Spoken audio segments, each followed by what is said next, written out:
El gobierno de López Obrador enfrentó centenas de juicios de amparo por las leyes y reformas progresistas que ha promovido, entre ellas la eléctrica, la de hidrocarburos y la de la austeridad, pero también contra políticas públicas como el etiquetado de los alimentos chatarra, y sus principales proyectos como el aeropuerto de Santa Lucía y el Tren Maya. Investigadores consultados advierten que el Poder Judicial es un actor en la estrategia del golpe blando y que es muy grave que se judicialice la política. Empezamos una autorreforma que partió de un análisis autocrítico.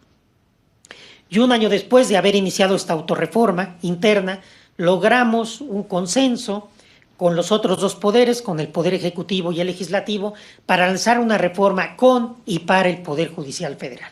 La reforma al Poder Judicial, propuesta por el entonces ministro presidente Arturo Saldívar y publicada en el Diario Oficial de la Federación el 11 de marzo de 2021, fue judicializada por los opositores, como Coparmex, PRI, PAN, PRD y Porfirio Muñoz Ledo, entre otros. Leyes y reformas aprobadas por el Congreso de la Unión fueron controvertidas en búsqueda de su suspensión definitiva. La Ley de la Industria Eléctrica, publicada en el Diario Oficial de la Federación el 9 de marzo de 2021, sumó más de 120 juicios de amparo, obtuvo 26 suspensiones provisionales y 14 definitivas. Otra ley que ha enfrentado la resistencia del poder económico es la de hidrocarburos, que buscaba dar la rectoría de esos energéticos a Pemex y que fue publicada el 4 de mayo de 2021.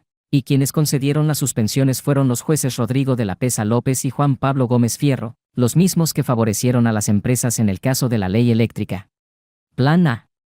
En abril de 2022, AMLO presentó oficialmente su iniciativa de reforma electoral con la que buscaría instaurar una democracia limpia y evitar más fraudes en el país. Este dictamen se convirtió así en el Plan A de López Obrador a favor de una reforma constitucional en materia electoral. La propuesta contemplaba convertir el INE al Instituto Nacional de Elecciones y Consultas, así como disminuir de 11 a 7 consejeros electorales, eliminar el financiamiento a partidos políticos para actividades ordinarias, así como desaparecer a los llamados legisladores plurinominales. También, el objetivo de dicha reforma era abaratar el costo de la democracia. Fue así que, ante la polémica que desató y previendo que la falta de una mayoría en el Poder Legislativo para aprobarla, en noviembre de 2022, López Obrador anunció entonces que presentaría un Plan B ante la Cámara de Diputados. Plan B. López Obrador anunció un paquete de reformas a leyes secundarias para modificar el sistema electoral, el cual, según insistió, tenía como propósitos fundamentales disminuir el costo de las elecciones y desterrar los fraudes. Si bien el Plan B fue aprobado por el Congreso, a la par fueron objeto de acciones y controversias constitucionales. En el caso de la primera parte del Plan B, las 7 acciones de inconstitucionalidad presentadas ante la Suprema Corte de la Justicia de la Nación. Fue así que el 8 de mayo de 2022 la Corte finalmente discutió y declaró anticonstitucional la primera parte del Plan B de AMLO, pues la mayoría de los ministros consideró que existieron claras violaciones durante el proceso legislativo en que se aprobaron dichas modificaciones. Plan C. Desde el 27 de marzo de 2023, el presidente Andrés Manuel López Obrador anunció que ante la posible suspensión del Plan B de la reforma electoral presentaría un Plan C.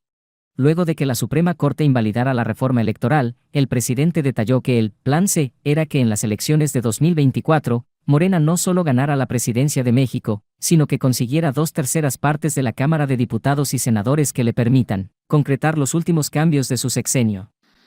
De igual forma, jueces, magistrados y ministros del Poder Judicial, en vez de ser propuestos por el Poder Ejecutivo y nombrados por diputados y senadores en los congresos, serán electos de manera directa por el pueblo, porque solo el pueblo puede salvar al pueblo. La diferencia para la presidencia de la República es de más de 30 puntos. Hemos ganado la mayoría calificada en la Cámara de Diputados y muy probablemente también en la Cámara de Senadores. Se emitieron un total de 127 votos, de los cuales fueron 86 votos a favor, 41 votos en contra y 0 abstenciones, por lo que se reúne la mayoría calificada necesaria para la aprobación del dictamen.